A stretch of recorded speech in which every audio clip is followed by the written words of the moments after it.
Bienvenue dans notre aventure plastifiée. Aujourd'hui, nous allons plonger dans le monde fascinant de l'injection de matière plastique. Un objet du quotidien, comme par magie. Notre mission commence par comprendre les étapes clés du processus d'injection de plastique, des granulés fondus aux pièces finies. Et en bonus, nous découvrirons comment ces super outils de fabrication rendent notre monde plus efficace et plus durable. Le moulage par injection est une technique de fabrication utilisée pour produire des pièces en grande ou très grande série. Elle est particulièrement adaptée aux matières plastiques et aux élastomères, caoutchouc, mais elle peut également être utilisée pour certains métaux et alliages ayant un point de fusion relativement bas, tels que les alliages d'aluminium, de zinc, zamac, ou encore les laietons. Le processus commence par l'introduction des granulés de plastique dans une trémie située au-dessus de la machine. Ces granulés sont ensuite alimentés dans un cylindre chauffant où une vis sans fin les transporte et les fond sous l'effet de la chaleur et de la pression. Une fois le plastique fondu et homogénéisé, il est injecté à haute pression dans le moule fermé, remplissant rapidement la cavité du moule et prenant la forme désirée. Après l'injection, le plastique dans le moule se refroidit et durcit grâce à des canaux de refroidissement intégrés, qui permettent une circulation de fluide de refroidissement pour un refroidissement uniforme. Une fois la pièce suffisamment refroidie et solidifiée, le moule s'ouvre et un mécanisme d'éjection pousse la pièce finie hors du moule, la rendant prête pour des étapes de finition ou d'assemblage. Les machines d'injection se distinguent principalement par leur configuration et le type de système utilisé pour appliquer la force de serrage et d'injection. Presse horizontale. Les presses horizontales sont les plus courantes et sont largement utilisées dans l'industrie pour une large gamme d'applications. Dans ces machines, le moule est placé horizontalement, ce qui permet un alignement linéaire de l'unité d'injection avec l'unité de serrage. Cela simplifie le processus d'injection, car le plastique fondu est directement injecté dans le moule sans nécessité de changement de direction du flux de matière. Un des avantages majeurs des presses horizontales est leur capacité à gérer des moules de grande taille, ce qui les rend idéales pour la production de pièces volumineuses. Ces presses sont également plus adaptées au cycle de production rapide, car elles permettent une manipulation facile des moules et des pièces, souvent via des systèmes automatisés comme les robots d'extraction. Les presses horizontales sont également préférées pour leur flexibilité. Elles peuvent être équipées de multiples cavités dans un seul moule, ce qui permet de produire plusieurs pièces à chaque cycle d'injection, augmentant ainsi l'efficacité de production. De plus, leur conception linéaire permet une meilleure distribution de la force de serrage, assurant une fermeture uniforme du moule et réduisant les risques de flash, excédent de matière. Cependant, en raison de leur configuration, les presses horizontales nécessitent plus d'espace au sol par rapport aux presses verticales. Elles peuvent également être moins pratiques pour certaines applications spécifiques, comme l'insertion de composants dans le moule, où l'orientation horizontale peut compliquer la gravité des inserts. Presse verticale. Les presses verticales, en revanche, se caractérisent par une orientation du moule perpendiculaire au sol. Cette configuration est particulièrement avantageuse pour des applications spécifiques où la gravité joue un rôle crucial, comme le surmoulage d'inserts ou de composants qui doivent être placés précisément dans le moule avant l'injection. Dans une presse verticale, l'insertion des pièces peut être facilitée par la gravité, ce qui aide à maintenir les inserts en place pendant le moulage. Un autre avantage clé des presses verticales est leur encombrement réduit. Elles occupent généralement moins de surface au sol que les presses horizontales, ce qui peut être un atout majeur dans des environnements de production où l'espace est limité. De plus, elles permettent une utilisation plus facile et ergonomique lors des opérations manuelles, comme l'insertion de pièces ou le retrait des produits finis, car l'opérateur travaille directement au-dessus du moule. Les presses verticales sont également souvent utilisées dans les applications nécessitant des multimoules rotatifs, où plusieurs moules sont montés sur une plaque rotative, permettant de mouler et d'éjecter les pièces simultanément sur différents moules. Ce système améliore l'efficacité de production en réduisant les temps d'arrêt liés au cycle d'éjection et de chargement du moule. Cependant, malgré ces avantages, les presses verticales peuvent avoir des limitations en termes de taille et de complexité des pièces qu'elles peuvent produire. Elles sont généralement mieux adaptées aux pièces plus petites ou aux processus nécessitant un haut niveau de précision dans le placement des composants. Pour des pièces plus grandes ou des volumes de production très élevés, les presses horizontales sont souvent préférées en raison de leur capacité à gérer des forces plus élevées et des cycles de production plus rapides. Les composantes d'une presse. Colonnes. Les colonnes sont les barres verticales qui supportent et maintiennent les plateaux en place. Elles assurent la rigidité de la structure de la machine et supportent la force exercée pendant la fermeture et l'ouverture du moule. Genouillère. La genouillère est un mécanisme qui convertit le mouvement linéaire du vérin en un mouvement de serrage plus rapide et puissant. Elle est utilisée pour appliquer une grande force de serrage sur le moule en fin de course, assurant ainsi une fermeture hermétique du moule pendant l'injection. Sommier. Le sommier est la base robuste sur laquelle est monté le moule. Il supporte le poids du moule et les forces exercées lors de l'injection et du serrage. Il assure la stabilité de la machine. Vérin de verrouillage. Le vérin de verrouillage est un cylindre hydraulique ou électrique qui actionne le mécanisme de verrouillage du moule. Il garantit que le moule reste fermé et sécurisé pendant le cycle d'injection. Vérin de fermeture. Ce vérin est responsable de la fermeture du moule. Il génère la force nécessaire pour déplacer le plateau mobile vers le plateau fixe, verrouillant ainsi le moule en position fermée. Trémie. La trémie est l'entonnoir qui alimente la machine en matière première sous forme de granulés. Les granulés descendent par gravité dans le cylindre de plastification où ils sont chauffés et fondus. Armoire de commande. L'armoire de commande contient tous les composants électroniques et les systèmes de contrôle de la machine. Elle permet de programmer et de surveiller les paramètres du processus d'injection, tels que la température, la pression et le temps de cycle. Plateau mobile. Le plateau mobile est la partie de la presse qui se déplace pour ouvrir et fermer le moule. Il supporte la moitié du moule et est actionné par le vérin de fermeture pour se déplacer vers le plateau fixe. Fourreau. Le fourreau est un cylindre chauffant qui entoure la vis de plastification. Il chauffe les granulés de plastique, les fondant en une matière homogène prête à être injectée dans le moule. Plateau fixe. Le plateau fixe est la partie de la presse qui reste stationnaire pendant le processus. Il supporte l'autre moitié du moule et sert de point d'ancrage pour la fermeture du moule. Ces composants travaillent ensemble pour effectuer le processus de moulage par injection, depuis l'alimentation en matière première jusqu'à la formation et la production des pièces finies. Voyons maintenant comment ces composants s'intègrent dans différents types de presses, en commençant par les presses hydrauliques. Presse hydraulique. Une presse hydraulique est l'un des types les plus courants de machines d'injection, connue pour sa robustesse et sa capacité à générer des forces de serrage élevées. Voici une description détaillée de ses caractéristiques et de son fonctionnement. Principe de fonctionnement. La presse hydraulique utilise un système hydraulique pour générer la force nécessaire à l'injection du matériau dans le moule et à la fermeture du moule. Le système hydraulique se compose principalement de pompes, de cylindres hydrauliques, de valves et de conduits remplis d'huile sous pression. Lorsque la pompe hydraulique est activée, elle force l'huile à haute pression dans le cylindre, poussant ainsi le piston.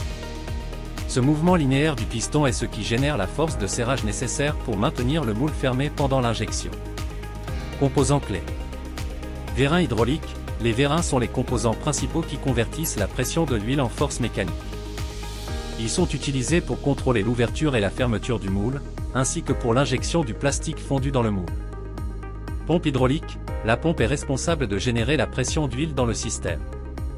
Cette pression est nécessaire pour déplacer les pistons dans les vérins hydrauliques. Réservoir d'huile. Le réservoir stocke l'huile hydraulique qui circule dans le système. Il est essentiel de maintenir la bonne qualité de l'huile pour assurer le bon fonctionnement de la machine. Valves et commandes. Les valves régulent le débit et la direction de l'huile dans le système.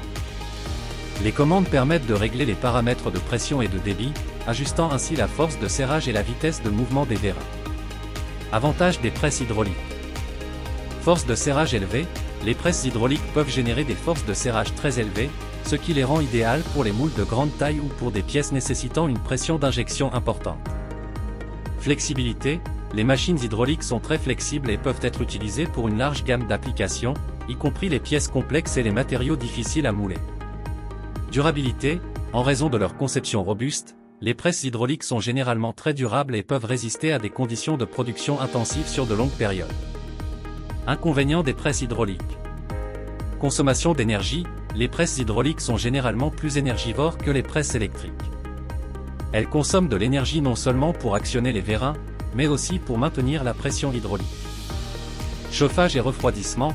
Le système hydraulique génère une chaleur importante pendant son fonctionnement, ce qui peut nécessiter des systèmes de refroidissement supplémentaires pour maintenir une température optimale. Entretien. Le système hydraulique nécessite un entretien régulier, notamment pour la surveillance de l'huile, niveau, pureté, et la vérification des composants hydrauliques, étanchéité des joints, usure des cylindres. Applications typiques. Les presses hydrauliques sont souvent utilisées pour les applications où une grande force de serrage est nécessaire, telles que fabrication de pièces automobiles, les grands composants plastiques comme les pare-chocs et les tableaux de bord. Industrie de l'emballage, production de caisses et de conteneurs en plastique. Électronique, Boîtier pour équipement électronique qui nécessite une précision et une durabilité élevée. Presse électrique. Les presses électriques utilisent des moteurs électriques pour effectuer toutes les étapes du processus d'injection. Elles sont réputées pour leur précision, leur rapidité et leur efficacité énergétique. Les moteurs électriques permettent un contrôle très précis des mouvements et des forces, ce qui est idéal pour la fabrication de pièces nécessitant une haute précision et une répétabilité élevée. Elles sont également plus silencieuses et produisent moins de chaleur résiduelle, contribuant ainsi à un environnement de travail plus agréable et sûr. Composants clés d'une presse électrique. Moteurs électriques remplacent les systèmes hydrauliques pour fournir toute la force nécessaire aux différentes phases de l'injection, injection, serrage, éjection, etc. Chaque mouvement est contrôlé par un moteur dédié, ce qui permet un contrôle précis. Unité d'injection, similaire à celle des presses hydrauliques, cette unité contient une vis qui fond le matériau plastique et l'injecte dans le moule. Unité de serrage, utilise des moteurs électriques pour générer la force nécessaire à la fermeture du moule, remplaçant les vérins hydrauliques. Système de contrôle électronique, un système sophistiqué qui permet de programmer et de gérer tous les paramètres du processus avec une grande précision. Système de refroidissement, moins complexe que pour les presses hydrauliques, car les moteurs électriques génèrent moins de chaleur, mais il reste essentiel pour le refroidissement des composants mécaniques. Avantages des presses électriques. Précision et répétabilité, grâce aux moteurs électriques, les presses offrent un contrôle extrêmement précis de l'injection, de la fermeture du moule et du maintien de la pression. Cela se traduit par des pièces de haute qualité avec moins de variations. Consommation d'énergie réduite, contrairement aux presses hydrauliques, les presses électriques ne consomment de l'énergie que lorsqu'elles sont en mouvement. Cela se traduit par une réduction significative de la consommation d'énergie, jusqu'à 50 à 70% de moins que les presses hydrauliques. Moins d'entretien, sans système hydraulique, il n'y a pas de fuite d'huile ou de maintenance associée. Les moteurs électriques nécessitent moins de surveillance et de maintenance, ce qui réduit les arrêts de production. Vitesse, les presses électriques sont généralement plus rapides que les presses hydrauliques pour les petits cycles, ce qui augmente le rendement. Environnement de travail amélioré, les moteurs électriques sont plus silencieux, ce qui crée un environnement de travail plus agréable et réduit les nuisances sonores dans l'usine. Température de fonctionnement stable, comme les presses électriques génèrent moins de chaleur, elles nécessitent moins de refroidissement, ce qui contribue à une meilleure gestion de la température pendant la production. Inconvénients des presses électriques. Coût initial élevé, le principal inconvénient des presses électriques est leur coût d'achat plus élevé par rapport aux presses hydrauliques. Cela peut constituer un obstacle pour les petites entreprises ou les industries à faible marge. Force de serrage limitée, les presses électriques ont généralement une limite sur la force de serrage qu'elles peuvent appliquer, ce qui les rend moins adaptées à la production de grandes pièces ou de pièces nécessitant des forces très élevées. Limite pour certaines applications, elles peuvent ne pas être idéales pour des applications nécessitant des cycles d'injection très longs ou des forces extrêmement élevées, comme le moulage de très grandes pièces ou l'utilisation de matériaux difficiles à injecter. Application typique des presses électriques. Production de pièces techniques, grâce à leur précision, elles sont idéales pour la fabrication de petites pièces techniques nécessitant des tolérances serrées, comme les composants électroniques ou médicaux. Industrie à cycle rapide, elles sont couramment utilisées dans des secteurs où la rapidité et la précision sont essentielles, comme dans l'industrie de l'emballage, des pièces automobiles légères, ou des biens de consommation courante. Petite et moyenne série, les presses électriques sont souvent préférées pour la production de petites à moyennes séries de pièces en plastique, surtout dans les industries à haute valeur ajoutée, où la qualité prime sur la quantité. Presse hybride. Enfin, il existe des presses hybrides qui combinent les avantages des systèmes hydrauliques et électriques. Ces machines utilisent des moteurs électriques pour des opérations nécessitant une grande précision, comme le contrôle de la vis et de l'injection, tout en utilisant des systèmes hydrauliques pour les opérations nécessitant une grande force, comme le serrage du moule. Les presses hybrides offrent un bon compromis entre puissance et précision, ainsi qu'une efficacité énergétique améliorée par rapport aux presses entièrement hydrauliques. Chaque type de presse présente des avantages spécifiques, rendant certains types de machines plus adaptés à certaines applications en fonction des besoins de production, de la taille des pièces et des exigences de précision. Composants clés d'une presse hybride. Système d'injection hydraulique électrique, la presse hybride combine un moteur électrique pour certaines phases du processus, comme l'injection et le dosage, et des composants hydrauliques pour d'autres, comme le serrage du moule. Unité de fermeture, utilise principalement un système hydraulique pour générer une force de serrage élevée, similaire à une presse hydraulique. Moteurs électriques dédiés, ceux-ci contrôlent certaines parties du processus, comme le mouvement de la vis d'injection et le dosage du plastique, pour offrir une précision accrue. Réservoir hydraulique, comme dans une presse hydraulique classique, il stocke le fluide nécessaire pour alimenter les vérins. Système de refroidissement, refroidit à la fois les composants hydrauliques et électriques, bien que l'exigence en matière de refroidissement soit inférieure à celle des presses entièrement hydrauliques. Système de contrôle hybride, combine les systèmes de contrôle des deux technologies, permettant un réglage optimisé des paramètres de moulage pour plus de flexibilité. Avantages des presses hybrides. Optimisation énergétique, en utilisant des moteurs électriques pour certaines étapes, comme l'injection, la consommation d'énergie est réduite par rapport aux presses entièrement hydrauliques. La technologie hybride permet une économie d'énergie significative, bien que moins importante que pour une presse entièrement électrique. Force de serrage élevée, l'utilisation de la puissance hydraulique pour les opérations nécessitant une force importante, comme la fermeture du moule, permet de traiter des pièces nécessitant de grandes forces de serrage. Vitesse améliorée, les moteurs électriques permettent des cycles plus rapides pour des opérations telles que l'injection et le dosage, ce qui augmente la productivité globale. Précision accrue, les composants électriques offrent une plus grande précision pour des opérations clés, comme le dosage de la matière plastique, réduisant les variations dans la production. Flexibilité, ce type de presse est plus polyvalent, capable de traiter une gamme plus large d'applications par rapport aux presses purement électriques ou hydrauliques. Maintenance réduite, par rapport aux presses entièrement hydrauliques, les machines hybrides nécessitent moins de maintenance, grâce aux composants électriques, tout en conservant les avantages hydrauliques pour les grandes forces. Inconvénients des presses hybrides. Coût initial élevé, comme elles combinent les technologies hydrauliques et électriques, les presses hybrides sont plus coûteuses à l'achat que les presses purement hydrauliques, bien qu'elles soient souvent moins chères que les presses entièrement électriques. Complexité accrue, l'intégration des deux systèmes rend la machine plus complexe, ce qui peut entraîner des temps d'apprentissage plus longs pour les opérateurs et des besoins en maintenance plus variés. Compromis énergétique, bien que plus économes en énergie que les presses hydrauliques, elles ne sont pas aussi performantes que les presses électriques en termes de réduction de la consommation énergétique. Encombrement, le système hybride, en particulier avec la composante hydraulique, prend plus d'espace que les presses électriques plus compactes.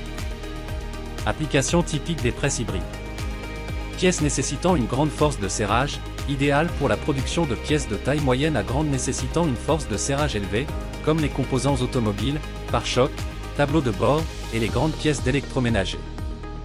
Production rapide et précise, utilisée dans des secteurs où la rapidité est essentielle, mais où la précision est également primordiale, comme l'électronique ou les biens de consommation. Industrie automobile et aérospatiale, ces industries exigent souvent des pièces complexes nécessitant des forces élevées, combinées à des cycles rapides, pour lesquels les presses hybrides sont bien adaptées. Fabrication de produits techniques et de grande taille, les presses hybrides sont bien adaptées pour des pièces techniques où les tolérances sont strictes mais où une force importante est également nécessaire, comme les composants structuraux ou les boîtiers complexes. Conclusion. Nous venons de parcourir les principales technologies d'injection et de découvrir les différentes presses utilisées dans le moulage plastique.